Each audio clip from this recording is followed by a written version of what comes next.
na may pinakamaraming views ang siyang mananalong grupo. Oh my gosh! So, pwede nyo lang simulan ngayon. Pwede na kayo mag-usap-usap dyan. Edward. Si Edward na. Kasi alam niya yung lahat. Same, kuya. Parang may maalma. Gwapo ni Edward, nag-aagawa. Hindi nag-aagawa. Si ano talaga? Win? Kasi feel ko siya eh. So, nag-usap-usap po kami, tapos nung pagdating sa room, parang yun nga po, nagdadalawang isip din ako, kuya, kung inilet ko na lang ba si Edward for Ate Maymay, kasi sa tingin ko talaga, yun, gusto po ni Ate Maymay si Edward. Kasi since the first day, parati kaming pinapartner ni Edward. Oh, yeah. Kasi nakikil mo naman yun eh, kung meron talagang ganun.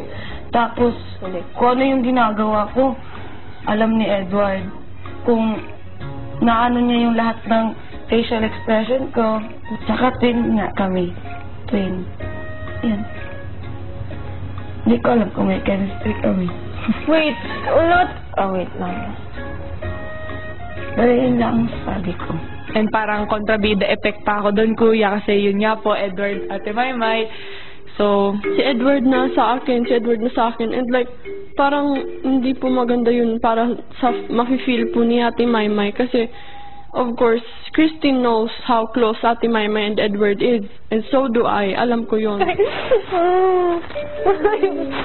Okay, here. Kuya, sorry, I just... feeling ko mas, ano ka talaga kayong...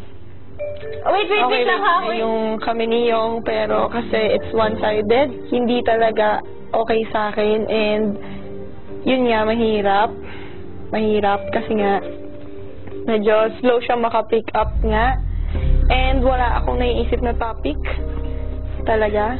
Pag wala ng choice, I choose Yong kasi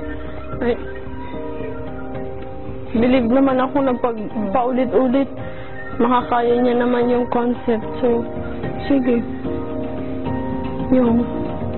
And siguro naman, niwala naman ako na may utak naman siya. It's just that nahihirapan siya sa language, no? So yeah, bright side. Think about the bright side. Okay? Abangan mamaya. I love Buday! Pangit kita! Ginagawa namin dito sa bahay ni Kuya. All day, magugustuhin din nila kasi Mag-meet kami, tapos mahuhulog yung libro ko, the cliche. Lahat ng yan sa pagbabalik ng PBB Lucky Season 7. Girls, pumasok kayo sa confession room. Ha? Huwag niyo isipin. Girls, Yeah? umabot na kayo sa desisyon.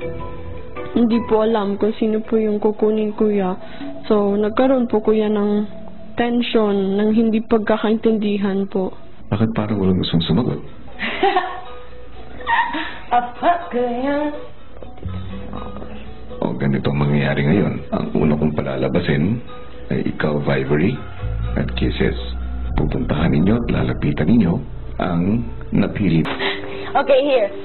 Kuya, sorry, I just... Feeling ko mas, ano ka talaga kayong... Oh, wait lang ha. Wait. Yung kami ni Yong, pero kasi it's one-sided, hindi talaga okay sa akin, and yun nga, mahirap kasi nga medyo slow siya maka-pick up nga, and wala akong naiisip na topic talaga. Pag wala ng choice, I choose Yong kasi believe naman ako na pag paulit-ulit makakaya niya naman yung concept, so sige, Yong. And siguro naman niwala naman ako na may utak naman siya. It's just that nahihirapan siya sa language, no? So yeah, bright side. Think about the bright side. Okay? Abangan mamaya. I love Buday!